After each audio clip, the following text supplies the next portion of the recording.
welcome everybody to this very interesting and important session on technology in healthcare. And I'm most proud, a lot of things were said about you, but we are also alums of IIT Kanpur. So that's the biggest one. That's PG. IIT Delhi, sorry. Oh, I stand corrected. Sorry, this is not a thing. But thank you very much. But under your leadership, both at UID, which you were the first Director General, and then TRI. Okay.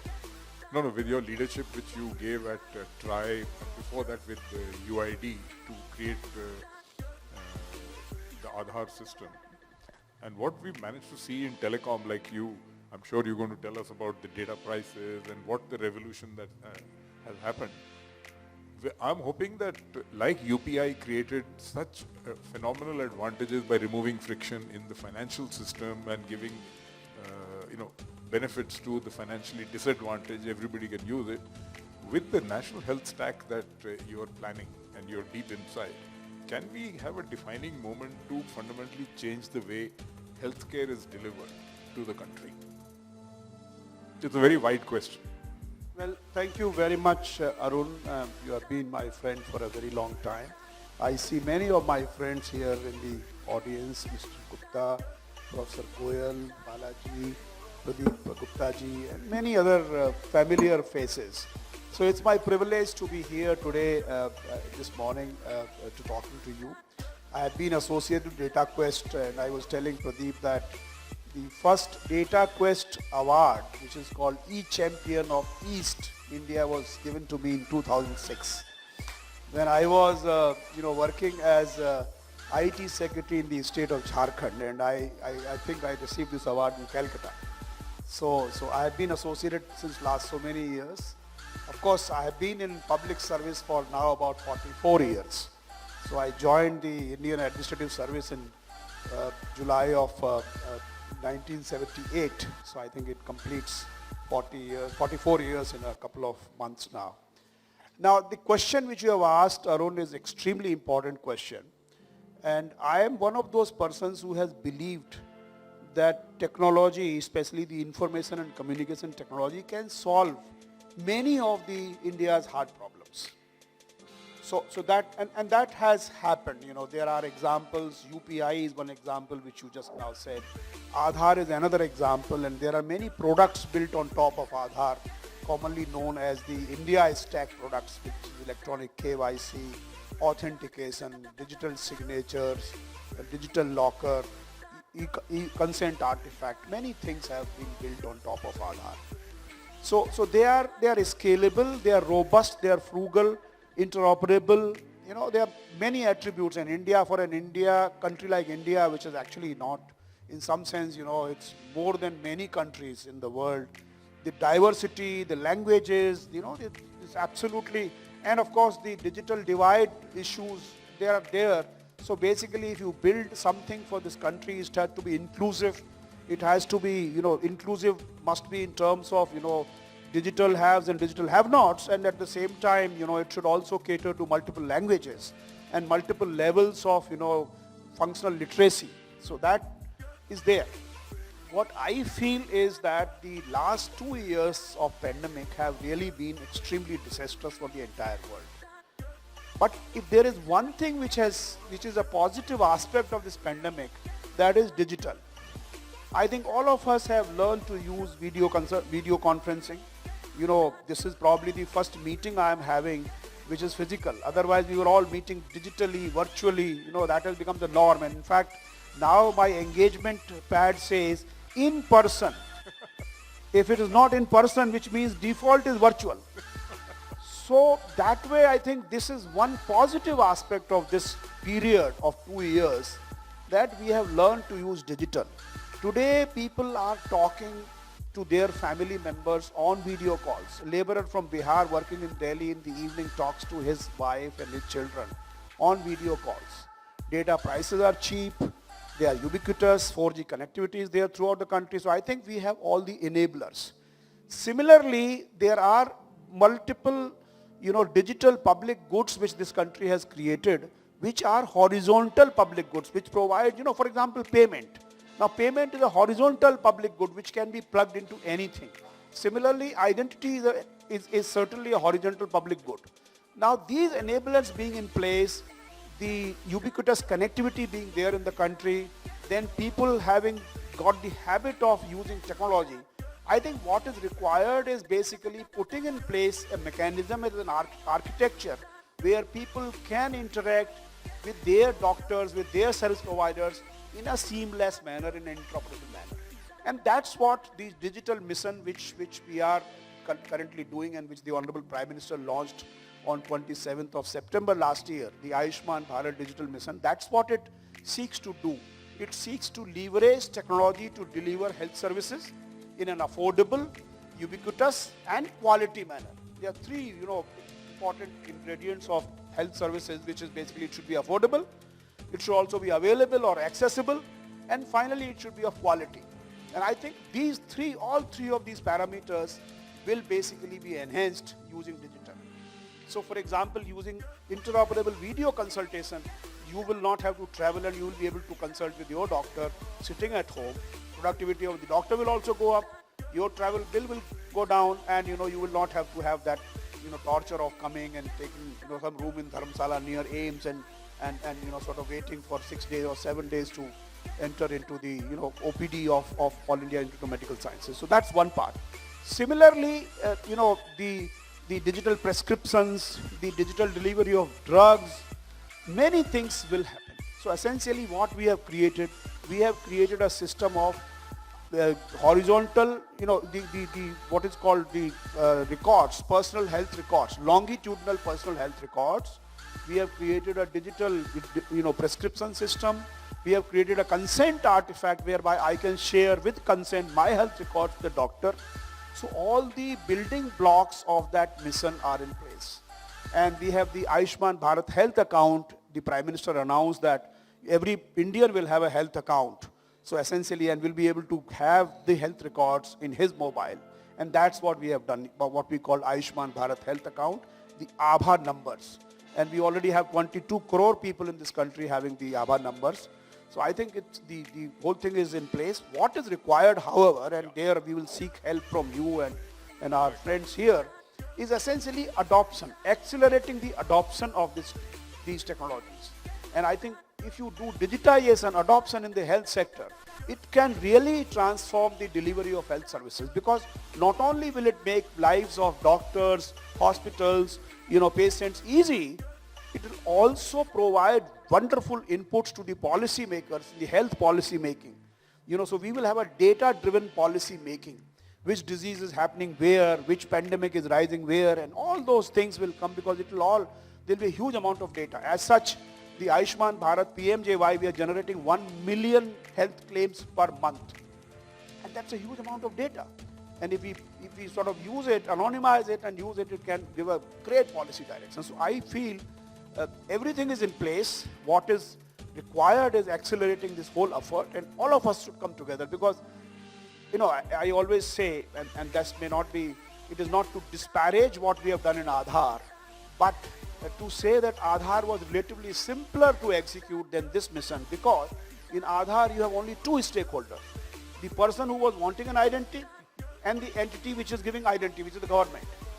Here you have multiple stakeholders. You have manufacturers of drugs, laboratories, hospitals, all kinds of doctors, all medicine systems, all health services professionals. So I think this is a little difficult problem to solve, but I think we can solve it. India as a country has shown that we can have societal scale, technology deliveries, all many of them, sort of created, the nucleus is created by the government, and the other ecosystem partners just sort of plug into it. Thank you. You hit the right nail on the head on this, Dr. Sharma, because what UPI did is remove the friction. And there is today information, people make money on rent on lack of information which people have. You're going to eliminate that. So that there'll be some unhappy people. There will be some. So that's the true test of something disruptive happening. If there are no unhappy people, it's not disruptive. So there will be some unhappy people, maybe in the medical industry, maybe people who are trading on information. Which is wonderful, which leads to my next question. You've also been driving the Covin platform, which is the world's largest one. I mean, I got one booster in the US, a Pfizer. All they gave me was a piece of paper, which anybody could have, and it's available on eBay. So, how do you, like Covin, and which leads to the next question, which you said about preventing pandemics when they occur, how can we expand the scope of such platforms to improve the prediction of health issues in the country? We have diabetes, you have prevalence by region, by ethnicity, we don't know. So what would be your view, and what are the opportunities for startups and others in this space? Well, thank you once again, Arun, for this beautiful question. But I think, just now you said that removing the rent seeking, removing the information asymmetry, that's very important. Covin is an example which did it. It last January of 2021, that the Honorable Prime Minister launched the world's largest vaccination program on 16th of January. And he actually foresaw the need for having a digital architecture for doing that. Because he said if you do it without any kind of digital backbone, then there will be chaos. You remember the chaos which happened about the remdesivirs and the oxygen cylinders? People were, helter-skelter, writing on WhatsApp and all that. There was no such chaos on vaccination. Because even the VVIP was looking at the same dashboard and the same, Covin portal or the same Arogya Setu, where a common man was looking. So essentially, this technology in some sense removes that intermediation and therefore the information asymmetry. You don't have to ask anybody. ये लग रहा है वो vaccine के लिए देख लो भाई CoWIN portal में पता चल जाएगा लग रही है कि नहीं लग रही है अवेलेबल है कि नहीं वहाँ पे अवेलेबिलिटी भी है everything is there. So what is really required is now I think we need to create such platforms. For example, Covin we are repurposing for universal immunization. Because similar, what ultimately the Covin provided, which are the places where this vaccine is available, what type of vaccine is available, what price this vaccine is available, and what are the slots available on various dates. Similarly, if you have, both private sector and public sector providing that I am providing polio drops at this part, and then if that drop is given and that drop is recorded against the Aadhaar number of that child, then, we can immediately, tell the parent of the child saying that, boss, your first dose was this, second dose is due now. This is what you get on Covin. So this is what we will have. So what we are doing is, we are repurposing and enhancing Covin for, universal immunization, for blood bank ecosystem. Blood bank also, ultimately, when a person suffers an accident, he doesn't know where to go. And, if there is a list of donors, which basically says that I'm available, they could search out who is the nearest donor or nearest blood bank where the B plus or O negative, the blood is available. So I think there are these platforms which have been created. Now what we are also doing is, we are actually increasing we are now coming from platform to another level called networks. And the difference I want to tell you, a platform is a mechanism whereby there is a client of the platform and there is a server on the platform. Amazon is a platform. So if I have an Amazon app, I can do a purchase, sale on Amazon platform. And the sellers have to come on platform, the buyers have to come on the platform. Buyers do the EUA end user application and sellers will just come on the platform. So this is how the platform works. What we are doing is, now platforms are not interoperable. And I think we have to understand the difference. Basically, this means that if I have a Flipkart app, I can't transact on Amazon. I need to have an Amazon app to transact on Amazon. And this is what we did. And I learned from the telecom. The telecom would have been useless if there was no interconnect. If Vodafone customer was only able to talk to a Vodafone, customer on the other end, it actually just either there will be only one Vodafone and there will be no other thing. And this is what is happening in social media platforms. There is only one Facebook. Nobody else. Nobody else. Amazon, nobody else. So basically what is required is from platform, you have to go to network. And let me give you an example of network based on protocol. If I am on Gmail and Mr. Gupta is on Reddit mail, I don't bother which mail I just use his address and I send the mail and it goes. So basically, because it works on protocol, it works on the simple mail transfer protocol, and that's why what we did in UPI was essentially a set of protocols which enabled, a State Bank of India customer to give money to a Bank of India customer without any friction. Yeah. That's what we are doing in open network for digital ONDC. commerce, ONDC. Correct. This is what we are doing in health. And health, we are calling it, on the basis of UPI, we are calling it UHI, Unified Health Interface. And that basically makes that if I have an application of video conference application like eSanjeevani, and the doctor has application of Practo, I should be able to talk to him. So I don't have to have 10 applications. I am not locked to that platform. I have the freedom to use any client application, and the doctor has the freedom to use any doctor application. And we should be able to talk, provided they follow the UPI or UHI network model. And I think that will really, make the whole thing absolutely scalable, interoperable, and doable. And a country like this needs that kind of idea. Thank you very much. I know you have an appointment at 10:45, so I'm going to cut short my list of questions. So PG, so thank you very much. We've got something else to do. I had a whole lot of rapid questions. No. We'll get you again. Don't worry. No, this has been absolutely brilliant. Because removing friction and creating interoperability, which Balaji, all of us are from telecom, and we love this word. Interconnect. So the only fights will be on interconnect. No longer on this. Oh, sure. I think we have a couple of minutes. So there's a few rapid fire questions. So we're going to ask you, when do you see data predictive analysis in hospitals? Well, I think the data predictive analysis will happen, and I think people are using AI tools, and AI and machine learning is going to be very, very important in the health space.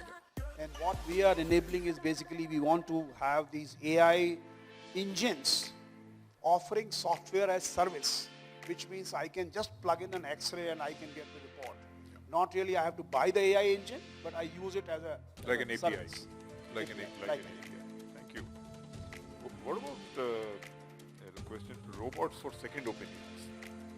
Same First question. of all, doctors don't like second opinions. Sorry.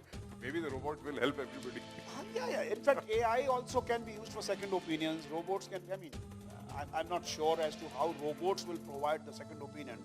But ultimately, robots will be fired or powered by the artificial intelligence and machine learning at the back end. Maybe they will just express, they speak, but that's about all. The whole knowledge is going to come not from the robot itself, but from the back end. Thank you. I think one of the, I could not ask a question on universal health insurance, but how will technology help in detection of fraud? Because that's what stops the insurance companies from giving out more coverage. Absolutely brilliant question again, Arun. What is going to happen is that Ayushman Bharat PMJY is providing insurance to 500 million people, but there are middle class people, upper middle class people. What we are creating the health claims exchange, which basically will be a universal pipe where the providers will be able to plug in their bills in FHIR compatible format, which is the standardized format, and we will be able to process that, and they build the intelligence saying that, oh, this person is appendicitis 3 years back and he is 3 times. So basically we can build all that intelligence, and that actually do two things. One is the friction, because today the most cost of the insurance companies is basically claim processing. If that claim processing can be standardized, can be unified, or can also offer this intelligence, I think that friction will be removed. The cost will also come down, and then they will be able to provide insurance even for OPDs, which is not there currently. So I think again we need to take the help of the technology to make it happen. Thank you. We'll end on that note. Thank you very much, Dr. Sharma. pleasure interacting with you, and thank you very much, friends. So, sir, we have one more pleasant task at our hand. Uh, the Voice and Data Awards were held in March this year. And this was a virtual event. Actually, this is the first physical event that CyberMedia is doing after 2 years, as has been the case with so many events that have been happening all across the world. So last 2 years we continued doing our conclave, we kept on doing our telecom leadership conclave and awards and so on, but all of them were virtual. So in March this year, when we did the Telecom Leadership Forum, which was done by Voice and Data, our fellow brand, in that the Pathbreaker Award was given to the Cowin app to Dr. S Sharma. So please join me in congratulating Dr. Sharma again. And we had done a virtual ceremony at that time, but sir, since you are here today with us, we would just like to do a physical ceremony also of the award. So can I have the award, please?